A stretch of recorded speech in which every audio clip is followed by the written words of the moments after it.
ॐ भूर्भुवः स्वः तत्सवितुर्वरेण्यं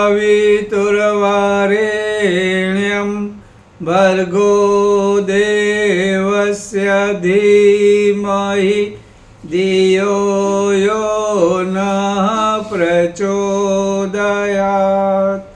ॐ गुरुर्ब्रह्मा गुरुर्विष्णु गुरुर्देवो महेश्वरः गुरुर्साक्षात् परब्रह्म तस्मै श्री गुरवे नमः। आज गुरुवार चैत्र का जो पहला दिन शुक्ल पक्ष प्रतिपदा जिसे गुड़ी पड़वा और महाराष्ट्र में गुड़ी पड़वा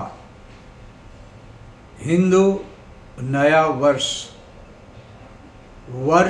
प्रतिपदा यह प्रख्यात है। इस त्यौहार को बहुत अच्छी तरह मनाया जाता है। वातावरण उत्साह उमंग और रंगोलियों से भर जाता है। लोग इकट्ठे होते हैं, संगठन बनता है और प्रभात फेरी शोभा यात्रा भी निकलती है। यह पर्व संकल्प सर्जन और विजय का है। महाराष्ट्र में गुड्डी आसमान की तरफ ये विजय पताका है। ऊंच ऊंच जाऊन गगनाला भिड़ू, विकास यात्रा विजय यात्रा हमेशा चलती रहे। और यहाँ पे वस्त्र होता है, बर्तन होता है, लाठी होती है, सबका अपना अपना महत्व है। और खाने में भी मिठाई पकवान खुशियाँ बांटी जाती है। और इस तरह से यह त्यौहार हमारे यहाँ जितने भी त्यौहार हैं, हमारे यहाँ 365 दिन हैं, लेकिन अभी आप सभी त्यौहारों की गिनती करेंगे तो शायद 3000 के ऊपर चले जाए। रोज उत्सव रोज पर्व। और कालिदास जी ने कहा है मनुष्य जो है यह उत्सव प्रिय है, उसे उत्सव अच्छे लगते हैं। उसमें क्या होता है, उमंग आती है, उत्साह है, चिंता भूल जाता है, अच्छा अच्छा भोजन करता है।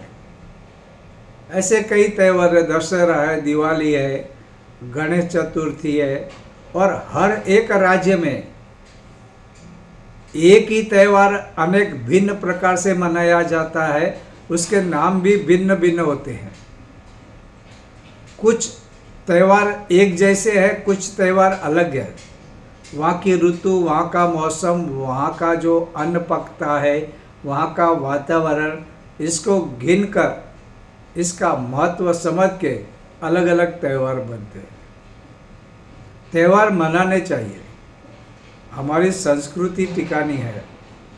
तो जैसे आजकल बहुत से लोग कहते हैं इसमें क्या है, या तो छुट्टी मिलती है तो पिकनिक पे चले जाते हैं, दूसरे गांव में दूसरे शहरों में चले जाते हैं। लेकिन त्योहारों का अपना महत्व है, अपनी संस्कृति और संस्कार वहाँ पे बने हुए हैं, उसे नहीं छोड़ना चाहिए। कोई त्यौहार राष्ट्रीय होता है, कोई सामाजिक होता है, कोई सांस्कृतिक होता है। अभी ये जो हमारा आज का त्यौहार है गुड़ी पड़वा वर्ष प्रतिपदा, ऐसा कहते हैं कि भगवान को लगा मैं अकेला हूँ, मैं एक में से अनेक बन जाऊँ। ये उन्होंने संकल्प लिया और संकल्प के अनुसार फिर एक में से अनेक बन गए। ब्रह्मा ने इस सृष्टि की रचना की, उसका सर्जन किया, ऐसी मान्यता हम लोग रखते हैं। एक में से अनेक और फिर अनेक प्रकार के सर्जन बनते गए।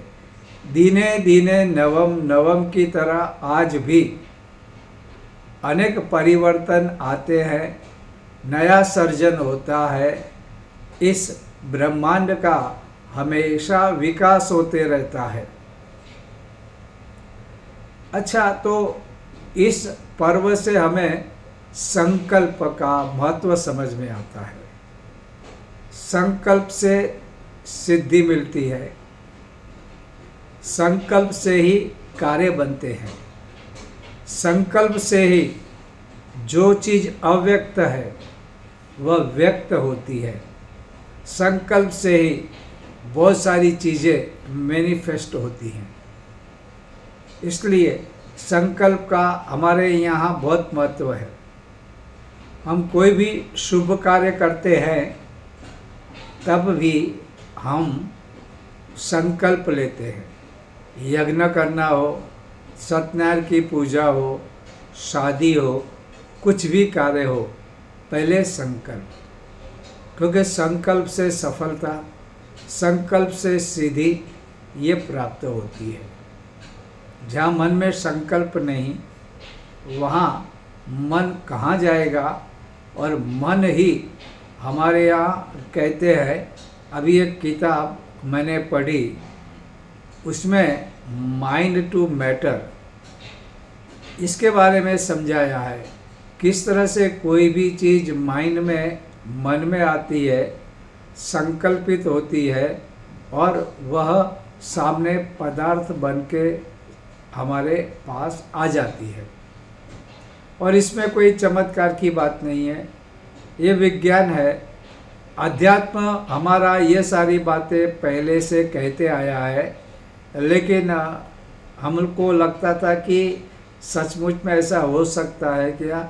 लेकिन आज कुछ प्रमाणिक वैज्ञानिक, मनोवैज्ञानिक, मेडिकल वाले डॉक्टर और साथ में हमारे हिमालय पे तपस्या करने वाले ऋषि, ये सब की बातें सुनने के बाद लगता है कि यह हकीकत है।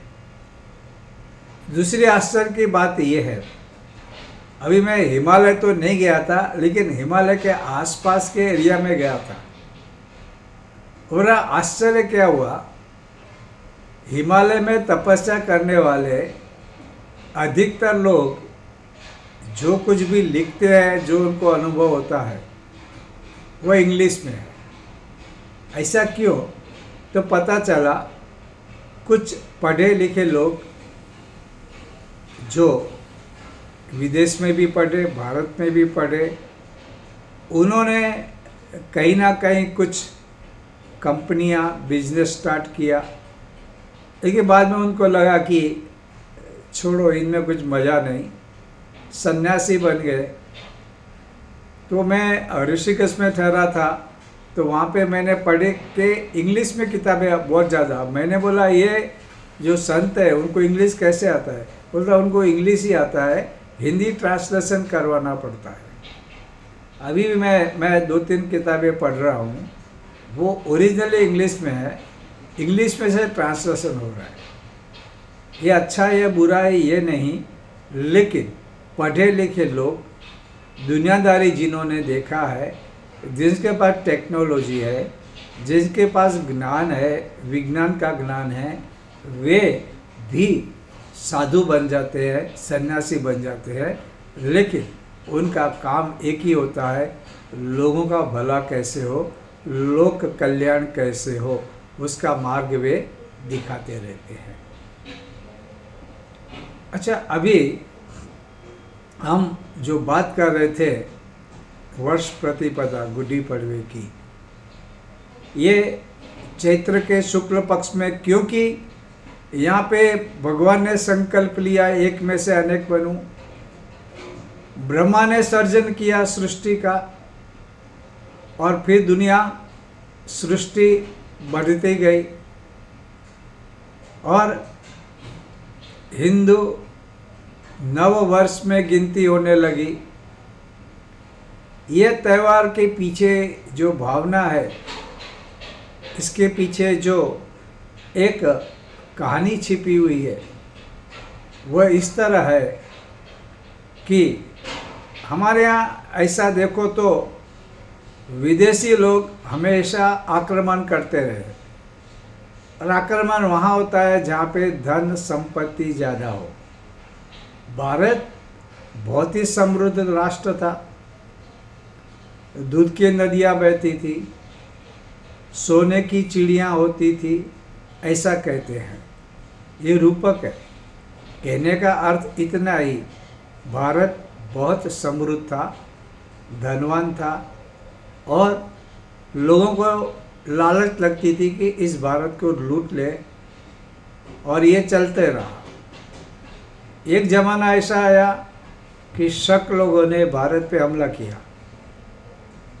शक लोगों ने सब कुछ जीत लिया, और वे बड़े क्रूर थे। वे प्रजा को बहुत परेशान करते थे, उनको लूटते थे। अब क्या हो गया, लोग इतने डरपोक बन गए, लोग हिम्मत हार चुके, उनके अंदर कायरता ने प्रवेश किया।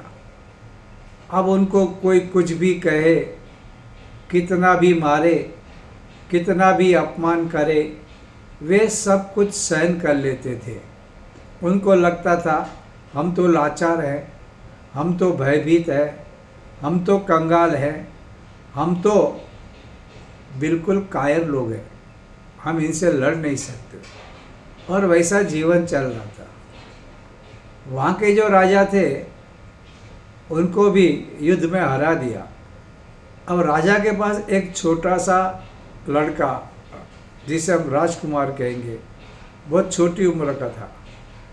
उसने कहा कि ये तो मुझे मार डालेंगे, बच्चे को भी मार डालेंगे, ये बड़े क्रूर हैं। तो उन्होंने एक कुम्हार, उनको कहा कि देखो, ये मेरा बेटा है, ये राजा का बेटा है, तुम इसे छिपा लो ताकि ये इसको मार न डालें। जब बड़ा हो जाएगा, इसमें राजा का खून बहता है, वैसे गुण आएंगे तो वो फिर से राजा बनेगा। अब ये कई बार सच भी होता है, सिंह का बेटा सिंह होता है, अमृत का संतान अमृत होता है, और उसी तरह से ये राजा का बेटा था। उसके अंदर बचपन से ही वे सारे गुण थे जो राजा में होने चाहिए। अब इसको कुम्हार पाल रहा है, मिट्टी कच्ची लेता है, कभी बर्तन बनाता है, कभी कुछ बनाता है। ये बच्चा भी वहाँ ये सब कुछ सीखता है, और वो बैठे बैठे क्या करता है, वो घोड़े बनाता है, वो तलवार बनाता है, वह सैनिक बनाता है, वह भाला बनाता है। तो उस कुम्हार को आश्चर्य लगता था, इससे क्या होगा, लेकिन उसके खून में वही शौर्य वीरता समाई हुई थी, तो वो इस कला के माध्यम से बाहर निकल रही थी। तो उन्होंने न जाने कितने घोड़े, भाले, हथियार, युद्ध के लिए जो जो भी सामग्री चाहिए उसने मिट्टी की बना के रखी, और दिन बीतते गए। एक दिन उसको क्या हुआ, थोड़ा बड़ा हुआ, उसने पानी लिया, मंत्र बोल के उस जल को उन्होंने इन सारे खिलौने पर, जो सैनिक थे, घोड़े थे, हथियार थे, तलवारें थी, तोप थे, सबके ऊपर पानी डाला, सब जिंदा हो गए, और उन्होंने जाकर शत्रु पर हमला किया और सब कुछ जीत लिया। वो जीत का दिन यानी कि चैत्री प्रतिपदा शुक्ल की पहला दिन। अब देखो, ये सच है या कहानी है, इसमें जाना नहीं है, ये इम्पोर्टेंट नहीं। इम्पोर्टेंट जो संदेश है वह यह है कि अगर संकल्प सही हो तो मिट्टी में भी जान आ सकती है। कहने का अर्थ इतना कि जो प्रजा डरी हुई थी, सहमी हुई थी, कायर हो चुकी थी, जो कुछ भी हुआ वो सहन करने की आदत डाल दी थी, उनको इस युवा ने जगाया, उनको हिम्मत दी, साहस दिया, वीरता दी, उनको ऐसी कहानी सुनाई जिसके कारण उसके अंदर वीरता उत्पन्न हुई और इतनी ताकत आई कि शत्रु पर अटैक कर दिया और शत्रुओं को जीत लिया। तो मतलब ये देखना है कि अगर संकल्प सही है, अगर सही विचार मिलते हैं, देखो विचार सही मिलने पर आदमी उठता है।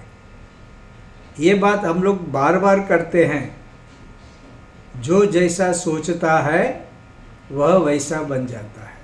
अगर मैं सोचूं मैं शेर हूँ, मैं वीर हूँ, मैं बहादुर हूँ, मैं छत्रपति शिवाजी और महाराणा प्रताप का वंशज हूँ, मैं राम, कृष्ण, अर्जुन, लक्ष्मण, हनुमान, इनके यहाँ मैं पैदा हुआ हूँ, इनके सारे गुण मुझ में हैं, मैं उनको पालन करता हूँ, मैं उनके विचारों का पालन करता हूँ, तो मैं ऐसा वैसा नहीं होऊंगा, मैं वीर बहादुर हूँ।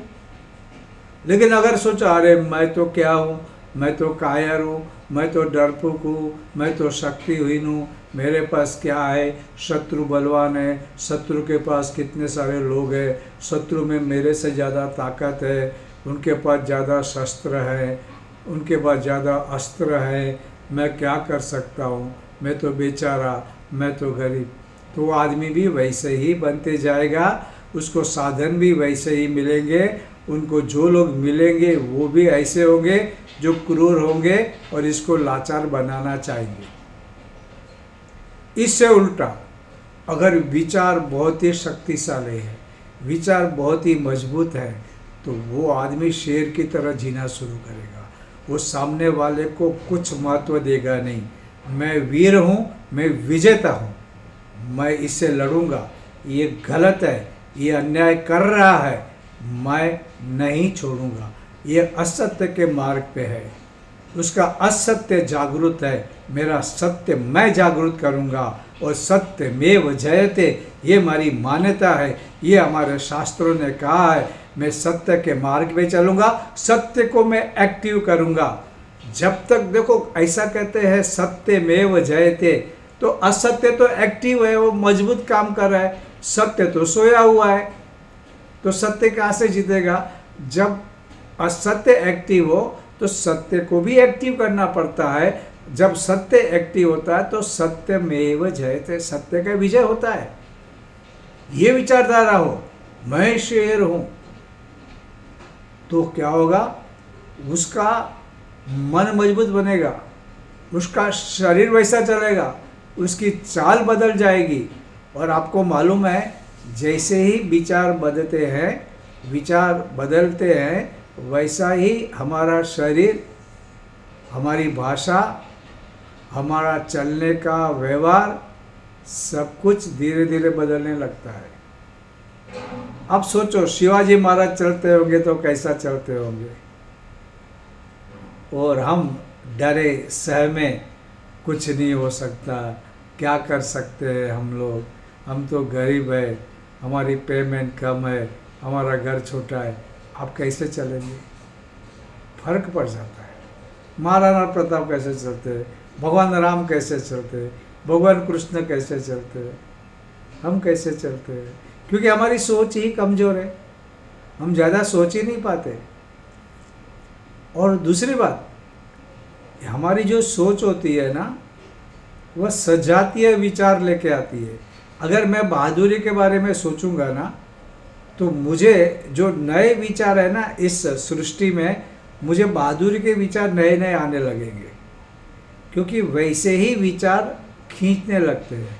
अच्छा, इसके साथ साथ मुझे वैसी किताबें मिलने लगेगी जिसमें सकारात्मक सोच और बहादुरी वीरता के बारे में कुछ ना कुछ लिखा है, वैसी कुछ कहानियाँ हैं। और मुझे लोग भी वैसे मिलने लगेंगे जो बहादुरी की बात करते, वीरता की बात करते, जो बहादुर है, सो सत्य के मार्ग पे चलते, ऐसे लोग मिलने लगेंगे। ये ऑटोमेटिक आकर्षित होते रहते हैं। और ये आप मेरी बात मत मानना, आप करके देखना, आप जैसे, और अगर आप गलत सोच रहे हो नकारात्मक सोच रहे हो, अब डर की बातें सोच रहे हो, तो सचमुच में आपको वैसे ही डरपोक, निकम्मे, निठल्ले, नकारात्मक विचार करने वाले लोग मिलते रहेंगे। और वैसी ही किताबें आपको आने लगेगी, आपके पास मिलेगी। पूरा वातावरण, वो हिंदी पिक्चर का एक है ना, पूरी कायनात, और यह असल में उपनिषद का है। ये भी उपनिषद का विचार इन्होंने एल्केमिस्ट नाम की कहानी है उसमें यूज़ किया, उसका फिर उर्दू में इसमें ट्रांसलेशन किया। बात कुछ भी हो, बात लेकिन सही है, बात सही है। अगर आप किसी चीज़ के बारे में सोचते, इरादा रखते, विचार करते हैं, तो अपने आप आपकी ओर ये खींचते आता है। कुदरत भी, कायनात बोलो, कुदरत बोलो, प्रकृति बोलो, आपको मदद करने लगते हैं। इसलिए हमारे जो विचार और हमारे संकल्प वैसे होने चाहिए। इसलिए संकल्प का महत्व है, और सर्जन का भी। आपके पास विचार आए तो आपको सिर्फ सोचना नहीं, क्योंकि क्या हो जाता है, ज़्यादा सोचना, जिसको ओवर थिंकिंग बोलते हैं। देखो, सोचना ये भगवान की बहुत बड़ी भेंट है। भगवान का आभार मानना चाहिए कि भगवान ने हमको सोच दी है। लेकिन ज़्यादा सोचना फिर पाप है, जिसे हम कहते हैं ओवर थिंकिंग। वो हमारा नुकसान करती है। अगर ज़्यादा सिर्फ सोचते रहेंगे, कोई भी विचार अगर उसको कार्यान्वित नहीं करेंगे, तो वो बर्डन बन जाएगा, वो वजन बन जाएगा, जो आपको परेशान करेगा और आपको न जाने कितनी मानसिक बीमारियां देगा। आप काम तो नहीं करोगे, आगे तो नहीं बढ़ोगे, लेकिन सर्जन, क्रिएटिविटी जिसमें आपको यूज करना था अपने विचारों को, नहीं कर पाएंगे। और ये जो त्यौहार बताता है, संकल्प के साथ सर्जन, ब्रह्मा ने सर्जन किया, तो हम लोगों को भी संकल्प लिया है, अच्छे विचार लिए, अब इसको सर्जन करना है, इसको हम पॉजिटिवली लेना है। ज़्यादा सोचना नहीं, सोच है, संकल्प है, उसके अनुरूप हमको कार्य करना है। वो कार्य करना है तो ऐसा वैसा काम नहीं करना है। ये विजय, ये सफलता, ये सक्सेस मिले, वैसा करना है। मैं सिर्फ सोचूं और मैं ऐसा वैसा कैसा भी कार्य अस्त व्यस्त कर दूं, तो मतलब नहीं होता है। मेरा कार्य एक सिस्टम से होना चाहिए, मेरा कार्य बिल्कुल ठीक होना चाहिए। तो क्या होगा, मैं कुछ सर्जन के साथ मैं अच्छे कार्य करके मैं विजय प्राप्त करूंगा, मैं सफलता प्राप्त करूंगा। जब विजय की बात करते हैं तो ये तलवार युद्ध और ये मिसाइल वाले विजय की बात नहीं कर रहा हूँ। ये हमारे जीवन में जो सफलता है, विजय नाम का गुण है। हालांकि ये भी सच है कि मिसाइल वाला हो, रॉकेट वाला हो, वो भी युद्ध, या तलवार और तोप से हो, वो भी युद्ध, या आपस में, क्योंकि जिंदगी जिंदा दिली का नाम है। मुर्दा दिल क्या खाक जिया करते हैं। जिंदा दिली से जीना है, बहादुरी से जीना है, हर एक क्षेत्र में। चाहे हमको कीर्ति बनानी है, हमको बिजनेस करना है, हमको जॉब करना है, हमको लड़ना है, हमको अच्छे विचार देना है, हमको कोई कार्य करना है, हमें युग परिवर्तन के लिए कुछ ना कुछ कार्य करना है। तो इस सब में हम लोगों को पूरा ध्यान रखना है कि हमारा संकल्प सही हो, हम सर्जन करें, क्रिएटिविटी का उपयोग करें, और इसके बाद हम लोग अगर वैसे करेंगे तो विजय, सफलता, ये हमको आराम से मिलेगा। लेकिन इसके लिए बहुत सारे प्रयत्न करने चाहिए। तो ये हमारा जो त्यौहार है, ये हमको ये सिखाता है। और सबसे बड़ी दुख की बात क्या है कि हमारे यहाँ पहले घर घर गांव गांव में गुरुकुल होते थे। घर घर में माता पिता कहानियाँ सुनाते थे, राम कृष्ण की कहानियाँ सुनाते थे, जीजाबाई ने छत्रपति शिवाजी पैदा किया, क्योंकि उनके घर में जो कहानियाँ होती थी, जो बातें होती थी, वो राम लक्ष्मण अर्जुन अभिमन्यु की होती थी। उनके यहाँ पिक्चर के हीरो हीरोइन वो कौन से कपड़े पहनते हैं और वो कहाँ जाते हैं, कितना खर्च करते हैं, उसके बारे में नहीं होती थी। तो यहाँ पे शिवा बना।